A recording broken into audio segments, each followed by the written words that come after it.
Hello dear students, मैं अमित स्वागत करता हूं आपका अपने YouTube channel knowledge with Amit में। तो फ्रेंड्स, आज हम लोग देख रहे हैं बायोलॉजी। और ये जो क्लास है बायोलॉजी की, आज ये रहेगी आपके लिए क्लास 11th के लिए, क्लास 12th के लिए और उसके अलावा किसी भी कंपटीशन एग्जाम के लिए, चाहे वो तुम्हारा यूपी प्लस का हो, चाहे यूपी बीएड का एंट्रेंस एग्जाम हो जो 9 तारीख को होने वाला है, या फिर तुम्हारा यूपी टेट हो, चाहे सी टेट हो, चाहे सुपर टेट हो। यानी जहां जहां जिस पेपर के अंदर बायोलॉजी पूछी जाती है उसके अंदर हम लोग आज डिस्कशन करेंगे। तो बायोलॉजी जो ये शब्द है, तो ये दो शब्दों से मिलकर बना है, बायो प्लस लॉजी। बायोलॉजी शब्द जो है दो शब्दों से मिलकर बना है। तो बायो का मतलब होता है लाइफ। बायो का मतलब क्या होता है? लाइफ। हिंदी में कहें तो जीवन। ठीक है, तो बायो का अर्थ होता है लाइफ, या फिर ये कहें जीवन, या दूसरा हम शब्द कह सकते हैं इसको जैविक, यानी जीवित लोगों का। और लॉजी का जो अर्थ है, तो लॉजी का जो अर्थ होता है वो होता है अध्ययन। क्या होता है? अध्ययन। तो लॉजी का अर्थ होता है अध्ययन, और इंग्लिश में बोले तो इसको टू स्टडी। टू स्टडी अर्थात यानी बायोलॉजी का जो मीनिंग हुआ, यानी बायोलॉजी का अर्थ हुआ, तो वो क्या हुआ कि जीवों का अध्ययन, या फिर ये कहें कि जीवन का अध्ययन। बायोलॉजी का अर्थ क्या हुआ फ्रेंड्स? तो बायोलॉजी का अर्थ हुआ जीवन का अध्ययन। यानी बायोलॉजी क्या है? तो बायोलॉजी जो है जीवन का एक क्या है? अध्ययन है। अब सबसे पहले बात आती है कि जो बायोलॉजी के फादर हैं, जो बायोलॉजी के जो फादर हैं, यानी बायोलॉजी के जो फादर हैं, यानी फादर ऑफ बायोलॉजी, तो बायोलॉजी के जो फादर हैं तो वो हैं एरिस्टोटल। क्या है? एरिस्टोटल। हिंदी में बोलते हैं इन्हें अरस्तु। ठीक है, यानी कि बायोलॉजी के जो जनक है, एक नंबर में क्वेश्चन पूछा जाता है कि who is the father of biology. तो बायोलॉजी के जो फादर हैं वो कौन है? एरिस्टोटल। हिंदी में बोलते हैं इन्हें अरस्तु। अच्छा, अब जो ये बायोलॉजी जो शब्द है, ये कहां का शब्द है? ये ग्रीक भाषा का शब्द है। क्वेश्चन पूछा जाता है कि बायोलॉजी जो शब्द है वो कहां का है, कौन सी लैंग्वेज का है? तो ये ग्रीक लैंग्वेज का है। और जो ये एरिस्टोटल जो है, तो ये भी कहां के थे? ग्रीक के थे। कहां के थे? ग्रीक के थे। और ये कौन सी ईयर की बात है? तो ये 368 बीसी की ये बात है। और ये जो थे ये कौन थे? ये एक मतलब ये साइंटिस्ट नहीं थे, ये एक फिलोसफर थे। कौन थे?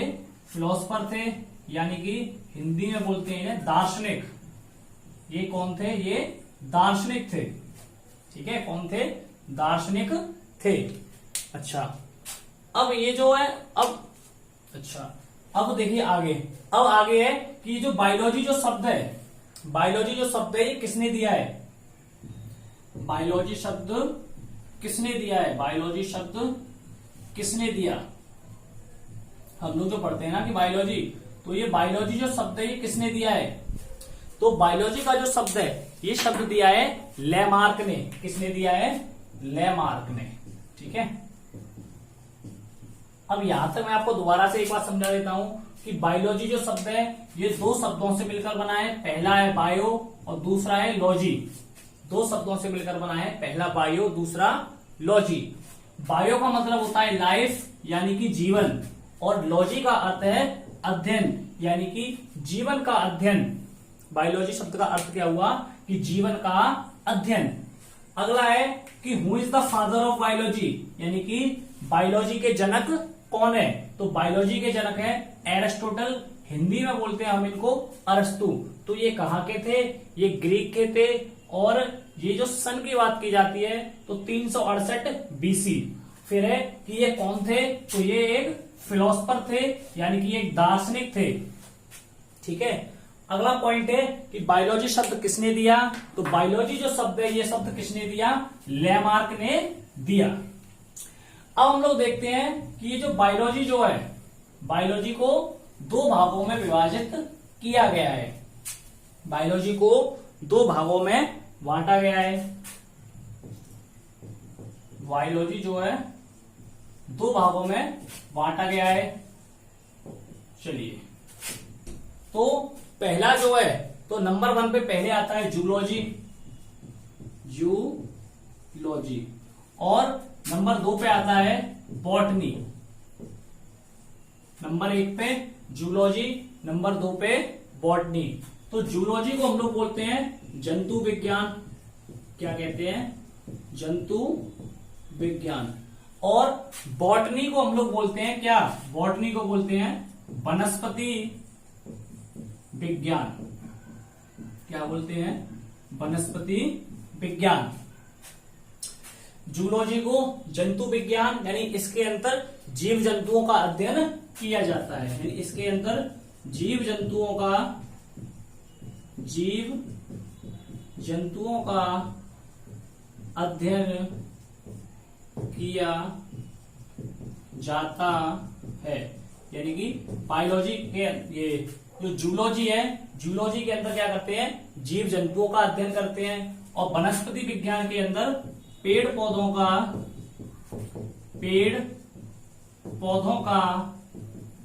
अध्ययन करते हैं।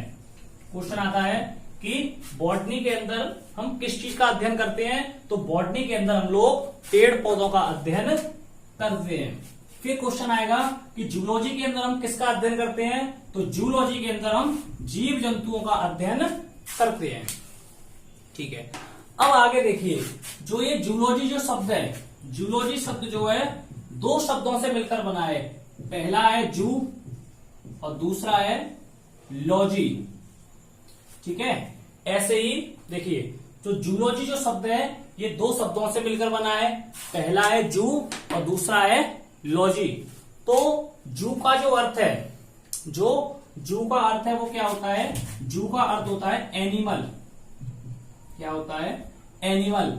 एनिमल मतलब जंतु, या फिर हम कह सकते हैं जानवर। ठीक है, जू का मतलब क्या है, एनिमल।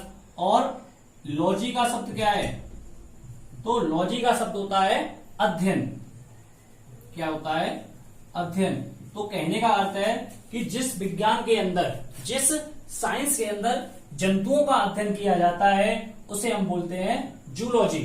और इसी प्रकार जिस साइंस के अंदर पेड़ पौधों का अध्ययन किया जाता है उसे हम लोग बोलते हैं क्या, बॉटनी। यहां तक आई बात सबकी समझ में आई कि नहीं आई? ठीक है, अब आगे देखते हैं हम लोग। अब जो जंतु विज्ञान जो है, तो इसके जो जनक हैं, क्या कि जूलॉजी के जो जनक हैं, यानी कि फादर ऑफ जूलॉजी। तो जो जूलॉजी के जो जनक है वो यही है, कौन, एरिस्टोटल। ठीक है, यानी अरस्तु को हम लोग क्या कह सकते हैं, अरस्तु को हम लोग जूलॉजी का फादर कहते हैं। और ये जो बॉटनी है, तो बॉटनी के जो फादर है इन्हें कहते हैं थियोफेस्टस। क्या कहते हैं, थियोफेस्टस। ठीक है, तो इंग्लिश में THEOPHRESTES। ठीक है, तो इन्हें हम क्या कहते हैं, ये हमारे किसके हैं, बॉटनी के फादर है। क्वेश्चन में आता है कि बॉटनी के फादर कौन है, तो बॉटनी फादर, तो जूलॉजी के फादर एरिस्टोटल, बॉटनी के फादर थियोफेस्टस। अच्छा, अब ये जो जूलॉजी जो है, जो ये जूलॉजी है, तो इसको कितने भागों में बांटा गया है, देखिए। तो जूलॉजी को जो है 3 भागों में बांटा गया है। किसको, जूलॉजी को 3 भागों में बांटा गया है। ठीक है, तो जूलॉजी जो है, जूलॉजी को 3 भागों में बांटा गया है। पहला है मोर्फोलॉजी। ठीक है, पहला है मोर्फोलॉजी, यानी कि इसको हिंदी में बोलते हैं आकारिकी। क्या है, आकारिकी। यानी कि इसके अंदर हम लोग क्या करते हैं, जीवों का जो आकार है, ठीक है, जैसे बाहर से हम पता लगाते हैं कुत्ता, तो हमें पता है कि कुत्ते का जो आकार है वो किस प्रकार का होता है। भैंस है तो भैंस का जो आकार है किस प्रकार का होता है। मनुष्य है तो मनुष्य का आकार किस प्रकार का होता है। शेर है, शेर का आकार किस प्रकार का होता है। बिल्ली है तो बिल्ली का आकार किस प्रकार का होता है। तो पहला है मॉर्फोलॉजी। तो मॉर्फोलॉजी के अंतर्गत हम लोग यानी हिंदी में बोलते हैं इसे आकार की, यानी कि हम लोग बाहर से उस जीव का या फिर उस जंतु का आकार देख के हम लोग बता देते हैं कि इसका आकार किस प्रकार का है, तो उसको हम लोग बोलते हैं मॉर्फोलॉजी। दूसरा है एनाटॉमी। दूसरा है एनाटॉमी। ठीक है, दूसरा क्या है एनाटॉमी, यानी इसे हम लोग जो शरीर की जो रचना है, शरीर रचना के आकार पर, ठीक है, हिंदी में बोलते हैं इसे शरीर रचना। ठीक है, कि जो शरीर की जो रचना है वो किस प्रकार की है, तो उसके आधार पर हम लोग पता लगाते हैं। और तीसरा होता है फिजियोलॉजी। तीसरा है फिजियोलॉजी।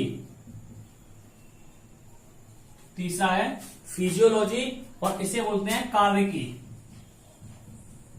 क्या है कार्य की। तो कार्य की जो है यानी कि जो शरीर है उसके कार्य क्या है। जैसे कि हमारी आंखें हैं तो आंखों का जो कार्य है वो क्या है देखना।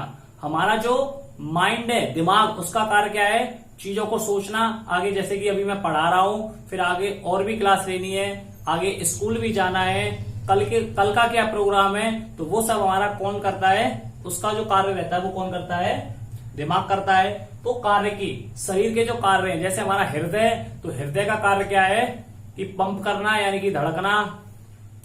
और भी हमारी जैसे पाचन शक्ति, हमने जो खाना खाया तो खाना जो पचेगा तो शरीर के इंटरनल ही नहीं या एक्सटर्नल पॉइंट ही नहीं, शरीर के जो इंटरनल जो पॉइंट है यानी कि शरीर के जो अंदर के जो ये कहें कि अंदर का जो भाग है, तो अंदर की जो मशीनरी है वो भी उसका क्या है कार्य की। तो शरीर का जितना भी जो शरीर की रचना है, बाहर से शरीर की रचना कैसी है और अंदर से क्या है, तो वो सब हम लोग इसके अंतर्गत जो है अरस्तु ने जो है 3 प्रकार बताए हैं और उन 3 प्रकार के प्रकारों से ही हम लोग पढ़ते हैं। अब ऐसे ही जो बॉटनी है, जूलॉजी के बाद जो बॉटनी है, तो बॉटनी को भी इसी प्रकार से 3 भागों में बांटा गया है। बॉटनी को जो है 3 भागों में बांटा गया है। वही पहला मॉर्फोलॉजी, एनाटॉमी और फिजियोलॉजी। यानी कि इसमें क्या है आकार की, यानी पेड़ों का जो आकार कैसा है। ठीक है, चाहे तो पेड़ आम का हो, ठीक है, चाहे नीम का हो और चाहे गुलाब का हो, ठीक है, चमेली का हो। यानी कोई पेड़ तो छोटा होता है, कोई पतला होता है, कोई बड़ा होता है। जैसे यूकोलिप्टस का पेड़ जो है 100 फीट तक का होता है। तो यानी शरीर के जो उनका आकार है, बाहर से उनका जो आकार है, तो उस आकार के हिसाब से बांटा गया है। दूसरा है शरीर की रचना उनकी कैसी है। किसी की पत्तियां कोमल है, किसी की पत्तियां थोड़ी कमजोर है, किसी की पत्तियां थोड़ी कठोर सी हैं, किसी की पत्तियां थोड़ी कोमल ना होकर थोड़ी खुरदरी सी हैं। तो शरीर की रचना उनकी कैसी है उसके अनुसार। कार्यकी का मतलब है कि जो कार्य क्या है उनके, जैसे कि पेड़ पौधों के अंदर फोटोसिंथेसिस की जो प्रक्रिया है यानी प्रकाश संश्लेषण की जो प्रक्रिया है, ये पेड़ों के अंदर होती है। अगर ये प्रक्रिया नहीं होगी, कौन सी फोटोसिंथेसिस, फोटोसिंथेसिस यानी कि प्रकाश संश्लेषण, अगर प्रकाश संश्लेषण की जो प्रक्रिया है ये जीव जंतुओं के अंदर क्या करती है, ये उनके अंदर भोजन बनाती है। क्योंकि पेड़ पौधों का जो भोजन है वो इसी प्रक्रिया के द्वारा यानी प्रकाश संश्लेषण के द्वारा होता है। तो ये सारे क्या होते हैं शरीर के उनके कार्य होते हैं। तो आज की क्लास को हम लोग यहीं पे एंड करते हैं। आप लोगों को ये क्लास कैसी लगी इस बारे में हमें जरूर कमेंट करके बताएं। और भी आप लोगों को कुछ पूछना हो और भी आप लोगों को कुछ डाउट हो तो वो भी आप लोग हमसे पूछ सकते हैं। तो आज की क्लास कैसी लगी ये कमेंट करके हमें जरूर बताएं। जय हिंद, जय भारत।